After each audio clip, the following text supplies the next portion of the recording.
So now the case study is about balloon aortic valvuloplasty. Balloon aortic valvuloplasty is the invasive procedure which is used to avoid the open surgery, right? Major risk. So what is balloon aortic valvuloplasty? Balloon aortic valvuloplasty is an cardiac procedure. Yeah. That is an invasive procedure. Okay. That is used to treat the aortic valve stenosis.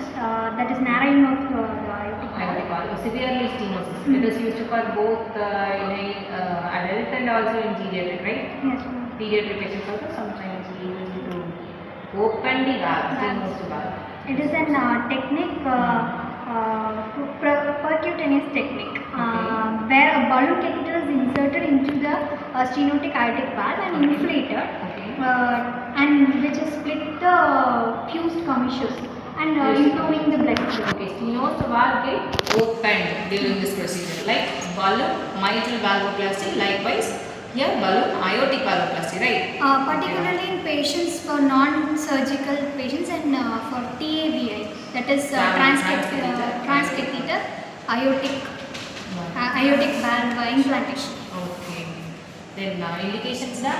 So in congenital aortic stenosis, this is mainly in children and adolescents, and this is mostly used for cardiogenic shock. These are aortic dissections and severe coronary artery disease, Infective endocarditis, Babs disease, infective endocarditis, and presence of left ventricular thrombus. Mechanical aortic valve. Yeah, okay, mechanical aortic valve. And also one thing, severely calcified aortic valve. Okay, once the valve gets calcified, it is can't able to open efficiently. Okay, so severe aortic calcification, aortic valve calcification also. Then the procedures there. Equipments used. Okay. For equipments we used vascular sheath like 6F and 14F. Okay. Depending upon the balloon size. Okay. And amplex catheters being used. Okay. So here is amplex catheter now. So amplex catheters being used. Okay. And pictate catheter for aortography. Pictate for aortography. Okay. Then balloon catheter like ZMed, etc. Then rapid pacing equipments are being used, that is temporary pacing wire. Then hemodynamic monitor systems will be there. And hemodynamic monitor system will have what are the things? Pressure line, ECGs, then vitals, saturation, respiratory, everything. Okay. The procedures are? So first we will take femoral artery or vein. Okay. Femoral approach. Mostly femoral. Okay. Radial and brachial we can take depending on the patient. And we will cross the aortic valve using a catheter and a guide wire. Okay. So we will place a balloon catheter across the stenotic valve. Okay, between the aortic valve, we can place the balloon. Okay. To inflate the stenotic valve. Okay. And after rapid ventricular pacing is being monitoring to decrease the cardiac output and stabilize the balloon. By decreasing the cardiac output. Yes. Once it decreases the cardiac output, is there any complications now? Complications like aortic regurgitation. Okay. Embolism or stroke. Okay. Then vascular access site complication like Sometimes patients, bleeding, and patients may restenosis. restenosis. Bad restenosis. Okay. See, this is the inflator balloon. See, this is the inflator balloon. See the length.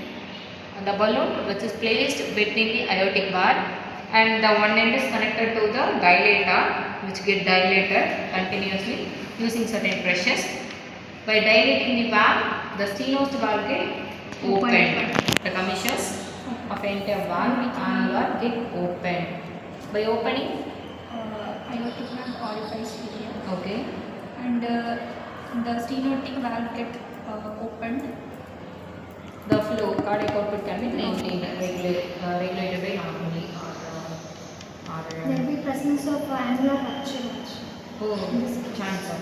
Okay, annular rupture. Once the valve get ruptured, aortic dissection is very complicated or contraindications for the procedure. And likewise, annular rupture also may be major risk and complicated. Correct? And this is rare. Rare. Okay. Then any arrhythmias like While if catheter which is entered into the aorta, we can yeah. If it goes into VLV, we can get So the if catheter it is hits to the the apex. hit. Once hit the left ventricle, we can observe ventricular tachycardia. So once the ventricular tachycardia is observed, we can able to push or infuse anti-epileptic and also shock. Yes. Okay. Deep. With using appropriate joules.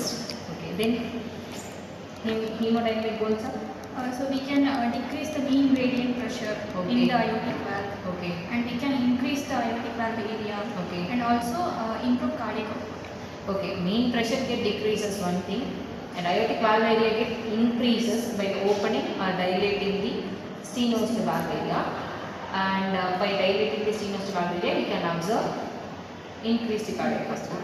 Okay, now the patients feel better, and again after the procedure what are the things are happening? The removal of sheath will happen after 4 hours, right? Yes. Then hematoma here. Apparent infusion from the start. Then Potential benefits are really can improve aortic stenosis and such as shortness of breath, chest pain, and can improve overall heart functions. okay. So there are potential complications. Complications are rare, but it can include the damage of blood vessels when catheter is placed or inserted. We can reduce the valve leakage or stroke. Okay, finally it comes stroke. Okay, now that is all about the balloon.